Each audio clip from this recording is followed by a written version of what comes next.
Another day, another week of creator currency. Welcome back, or welcome for the first time. If you're here listening, my name is Christopher Pollard. I'll be your host this evening. Starting to feel like a real radio show.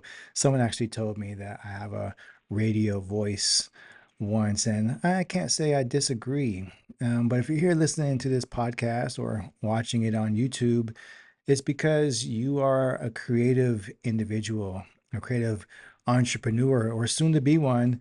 And we are here to discuss ways that you can do that, ways that you can grow your business as a creative, ways that you can start taking that idea off of the piece of paper and bringing it into reality. Because at the end of the day, that's exactly what I've done. What 20 years in business has taught me the hard way, especially for those who are in the creative industry like me, photography, modeling, fashion design, makeup, handmade items and products. I know so many business owners that struggle with the day to day of building their brand, the mindset, the structure, the client acquisition, lead generation. I mean, when you're an entrepreneur, you have to learn so many different things outside of just doing what you do best, right? Doing what you love. You have to all of a sudden be a marketer, a content creator, an editor, a copywriter, and it just the list goes on and on and on. And there's definitely ways that we can simplify that process. But again, I had to learn that the hard way. So going back down memory lane, when I was getting started with photography, my medium of exchange, it was definitely a gradual building process. And if I knew then what I know now, we definitely could have gone a lot faster, a lot faster. So hopefully you listening to this podcast, we can speed you up along the way as well. So if you recall from lesson one, we talked about building confidence within yourself and building confidence within your brand, within your craft, and how those two things can happen simultaneously. And they should happen simultaneously if you allow it to.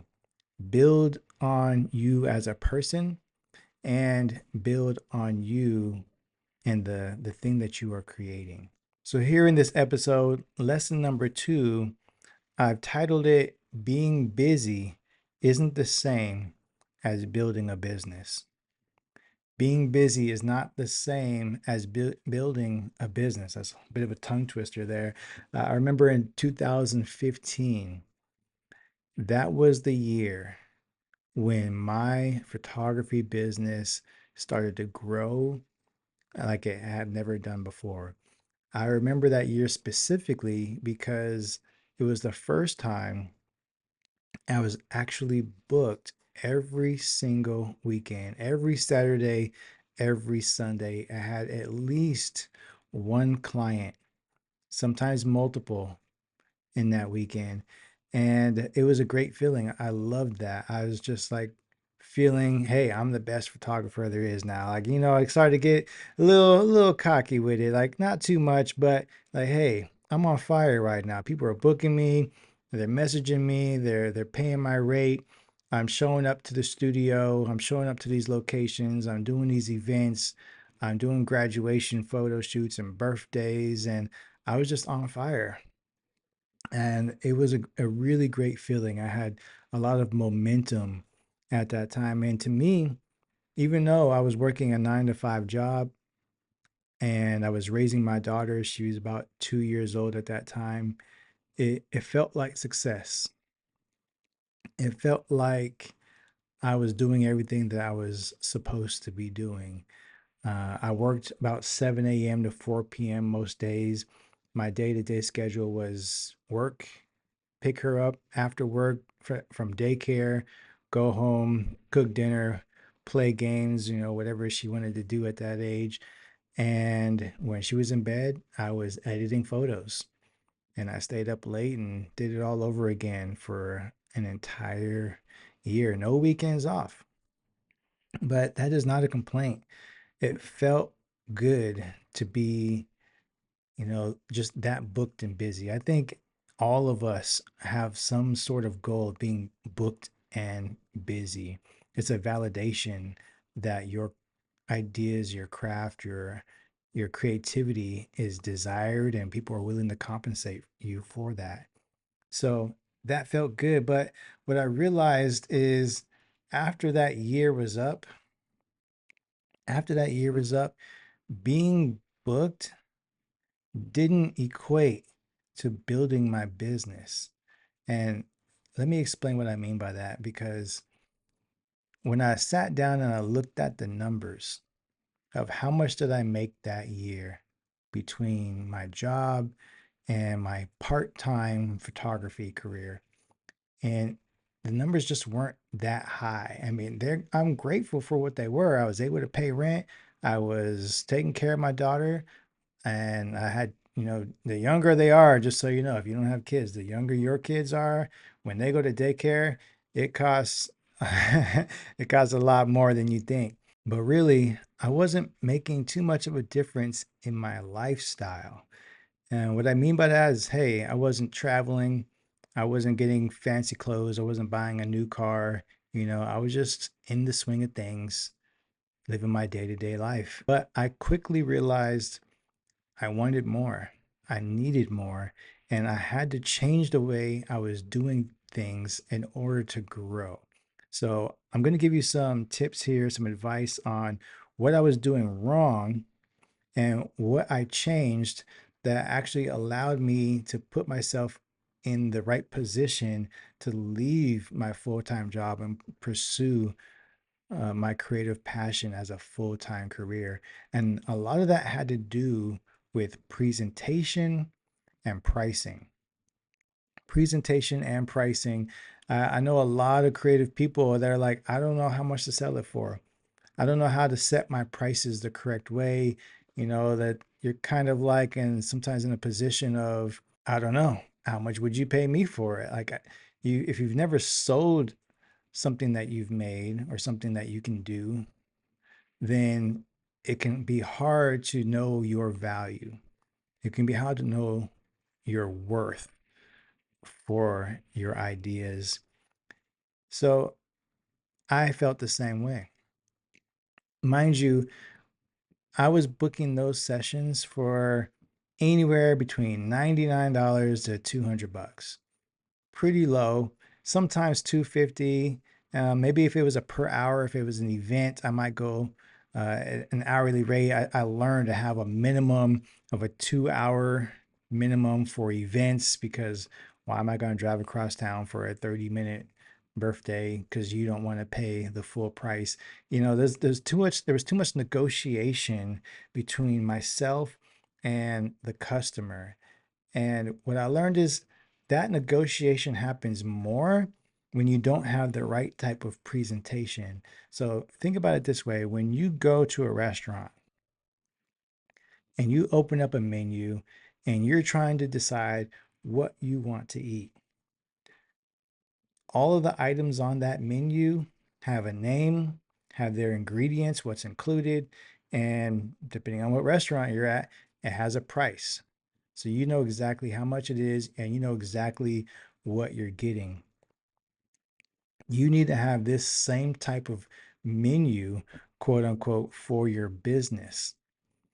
When people are going to offer a commission for your creativity, give them something that is similar to a menu. Here's what you're going to get, here's what's included, and here's how much it is. In the beginning, I wasn't doing that. I didn't have a website. I didn't have, anything for them, any links for them to click on in order to choose their menu item, right?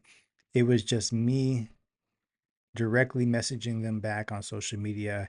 I kind of had this copy and paste package situation that I had in my notes, and it just was unprofessional. And when you have conversations like that, then people feel like there's room for negotiation. That's when people start trying to barter and ask you for discounts and can you do this instead of that. When you go to a restaurant, right, back to that analogy, when you go to a restaurant and you look at a menu item, you might want to customize that menu as far as what's included on your plate. You might take off the lettuce, take off the tomato, add pickles, no mayo, whatever that is, but you're not going to negotiate the price. The price is the price. The item that you're ordering is the item. If you want to add more things or take some things off, there's a potential there for that, but you cannot change the price. Give me a number one, it's $10. Boom, I know exactly what I'm going to get. And that's how you should do it when you operate your business. Create a menu for your packages and your prices. As soon as I was able to build a website and have a set rate available for them to choose from, the negotiation almost entirely stopped. And I say almost because there's always somebody who's going to like, well, all I need is this, all I need is that. And you have to know within yourself if that's something that you're willing to negotiate on, because that right there is a red flag sign when they say, all I need is one or two, or can you do this? And they just have a whole list of demands before you even hit that deposit. That client is more times than likely going to be a headache for you. But presentation changed a lot of that negotiation. Build your website, put your menu together, have a set rate for you. So, how do you choose your prices? How do you set your rates? And that's going to be very volatile, right? Between what you charge for your time is going to be completely different than what I charge for my time. It's always going to come down to how much you value your time, how much you value your craft, how much energy, how many hours you're putting into what it is that you're doing for that customer. So I like to go with kind of a moral rate.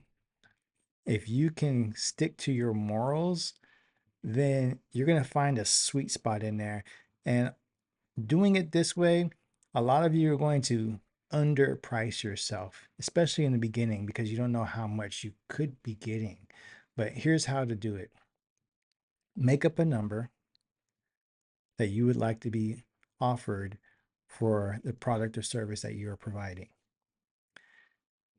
If that number, when somebody pays you for it, it feels like you're kicking yourself, like, ah, damn, like I'm doing too much work for this. This is taking up all my days.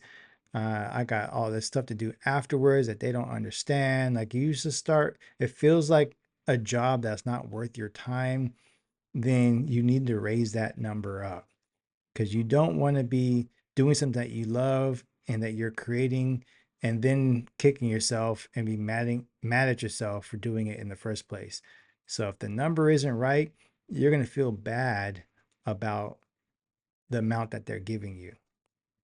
Now, on the flip side of that, if somebody's offering or you're charging a certain price for your product or service and you feel guilty, you're like, wow, they're giving me all of this money. Like you feel like I'm lightweight getting over on them. Like they're really giving me this product or this amount of money. And I feel like I'm not doing really anything for that. If there's a little bit of like guilt that comes along with it, or you feel like you're being overpaid, then you can bring that number down a bit and you can find that sweet spot, find the sweet spot between feeling underpaid and feeling overpaid. That's why I say you have to kind of go into your morals with this. Somewhere in the middle, you're going to be like, this is exactly what I should be getting because I know what I'm worth, because I know that what I'm going to put into it, and I know what they are going to get as a result from it. When you first start out, or if you're creating something new, you're not sure what to sell it for, sometimes you need to give it away for free. in the beginning just to make sure that the customer likes it, wants it, uses it, enjoys it, and get that feedback so that you know how to perfect what it is that you're building. If you're going to give it away free, you don't have to make an announcement to the world all over social media, say, hey, this thing is free, I'm giving it away.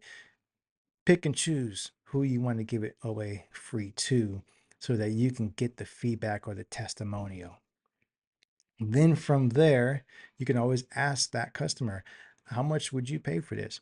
What would you think that this service or this item is worth? And get feedback directly from someone who's experienced what it is that you have to offer. And if their perceived value is too low, then hey, you know you need to offer more or do more things to bring up that value for them. And if they're giving you a higher number than what you expect, then guess what? That's going to do something to your mindset of what your self belief of what your value is. I remember a time when I reached out to a photographer. He lived in Atlanta at that time.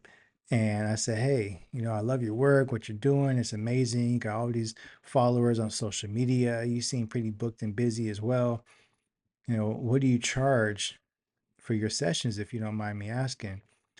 And remember, at that time, I was charging $100 to $300 for these sessions. That photographer responded back to me and said he charged $1,000 for 4 photos. It blew my mind. I first thought, like, why would anybody pay that? I asked him, are you serious? Why are people willing to pay you $1,000 for your photos? And his response was pretty simple and blunt. He said, hey, if people are willing to spend $1,000 on a pair of shoes, they could pay $1,000 for these photos. I couldn't comprehend it. No one in my life at that time had yet paid me that kind of money to take pictures. So raising the belief in yourself and in your ability and the value that you're bringing to the marketplace, sometimes you have to get around people and learn from others that do have that high perception of value and they're doing something similar to what you're doing. When I looked at 2015 and I went that entire year of being booked every single weekend, and I still had the same job. I still had the same lifestyle. I wasn't traveling. I wasn't building wealth. I wasn't buying land or anything crazy like that. I learned that being booked didn't equal freedom.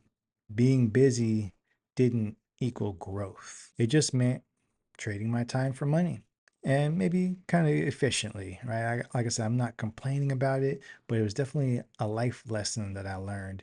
And still, I did not believe that becoming a full-time photographer was possible because it just wasn't my experience and it wasn't the experience of anybody that I knew personally. I didn't know anyone else who was booking photo shoots and that was the only thing that they were doing. They didn't have to work a job. Everybody had a job to me. Even my customers had jobs. So my limiting belief there was that how am I going to leave my job to pursue photography or my creative niche as a goal when I only get booked Friday, Saturday, Sunday? Very rarely on a Thursday. I mean, that is so rare. I can't even really remember at that time. And in order for you to build a business with your creativity, you have to be able to sell it on any day of the week, not just Saturdays. You need to be able to book yourself a client on a Tuesday afternoon, on a Monday morning, on a Wednesday night. Every day of the week, you should be able to sell your product or service. Otherwise, you're going to run yourself dry working part time thinking that it's going to pay full time bills.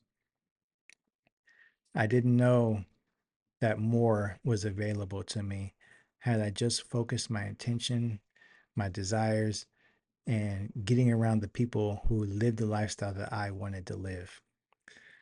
Unfortunately, that lack of belief was leading me down a path of stepping away from photography at that time. I felt that I needed to do something entirely different because becoming a full-time creator was just not possible. I ended up being persuaded, I'll say, to join a network marketing company. It had a product, it had a structure, it had a community, it had a dangled carrot of wealth and success and fancy cars and people on stages.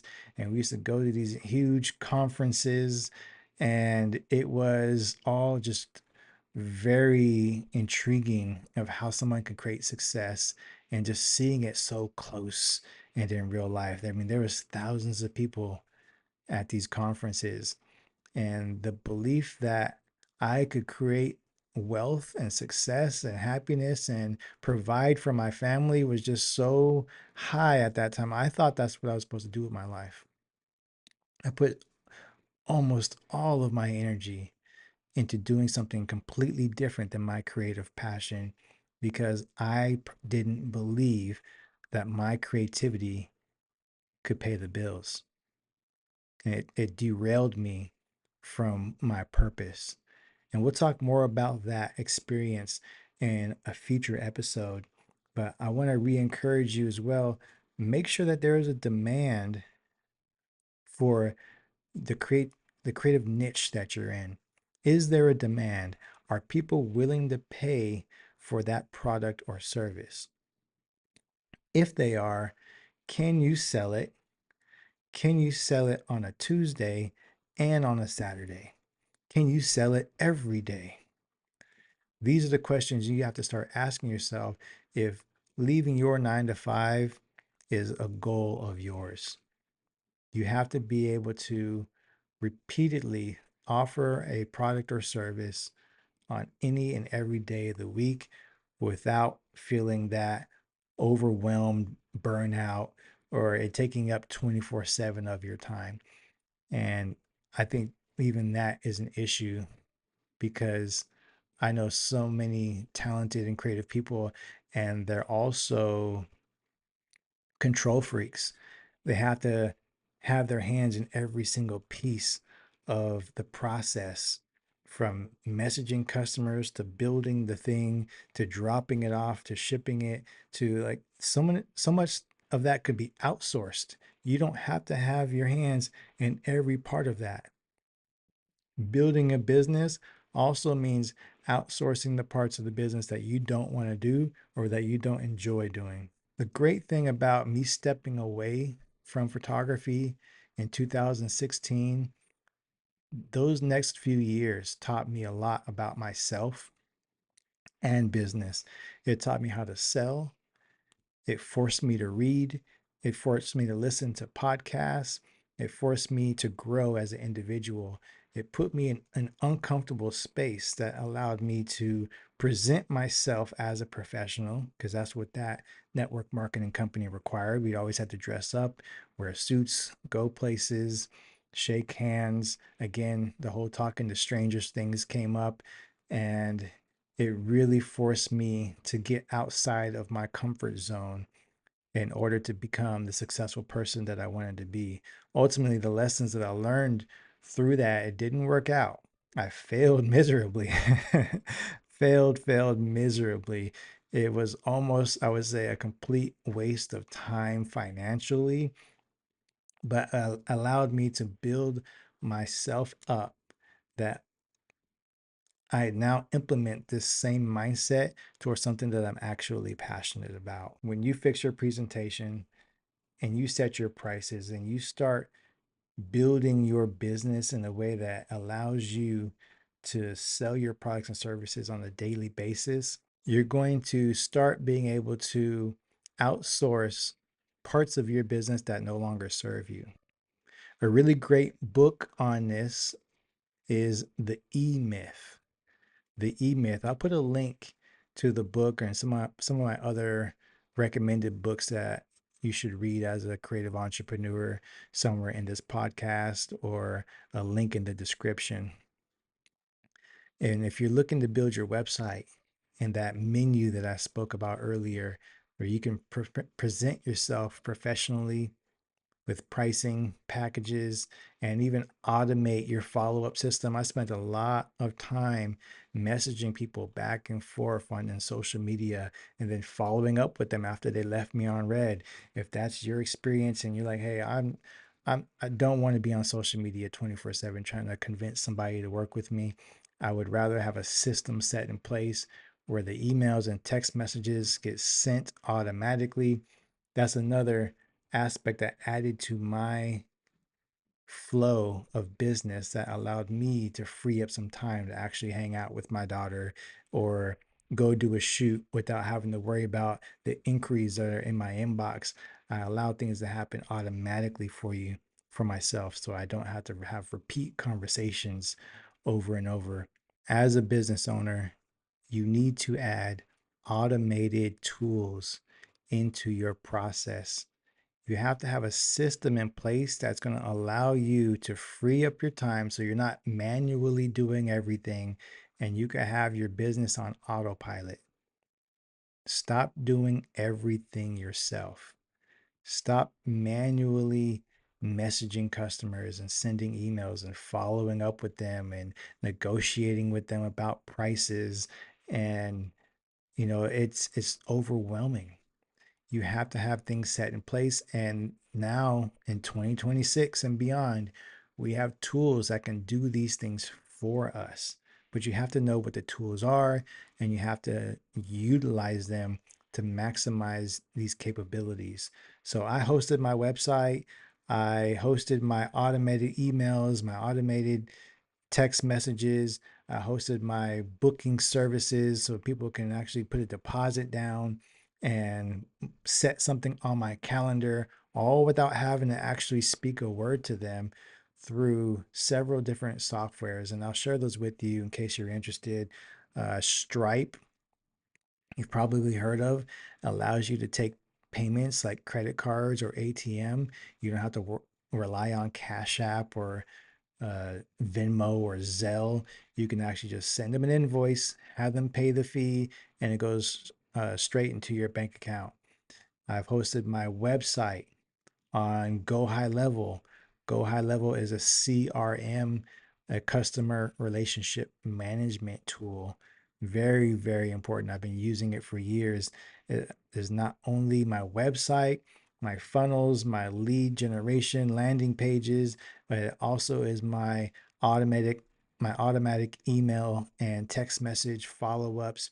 And even after the client has already booked the service and I'm done, I can now retain that client information, name, email, phone number, and email them or text message them as often as I need to, letting them know, hey, there's a new special, new product, new service, new holiday. Come back and book me again. This is how you start building a customer base that will buy from you on a repeated and regular basis. So many creative entrepreneurs, they sell their soap, they sell their handmade products, they set up that vendor table, they sell that t-shirt, and someone buys it and you never see or hear from them again. You have to collect contact information from your customers so that you can reach out to them every day, every holiday, every new scent, flavor, product drop that comes out. I'm going to tell you something. The easiest customer that you can get is one who's already bought from you. It's much harder to get a brand new customer that doesn't know who you are than it is to resell a product or service to someone who's already purchased from you in the past. So if you want to automate your business like I have, with every new product drop, special occasion, or a special deal that you want to offer to your customers, then you have to get website tools like Go High Level, Stripe, even ManyChat to do all of these processes for you. So I'll leave a link in the description so that you can use the same tools that I've been using for years and years that I swear by. And I don't know how to run my business without it, to be honest. So the real lesson I learned, being booked wasn't the problem. It was being unstructured. Raising prices isn't just about confidence, it's about creating an experience that supports it. And when your systems reflect value, customers expect to pay more. That's when being busy turns into building something real. Until next week, my name is Christopher Pollard, and this is Creator Currency.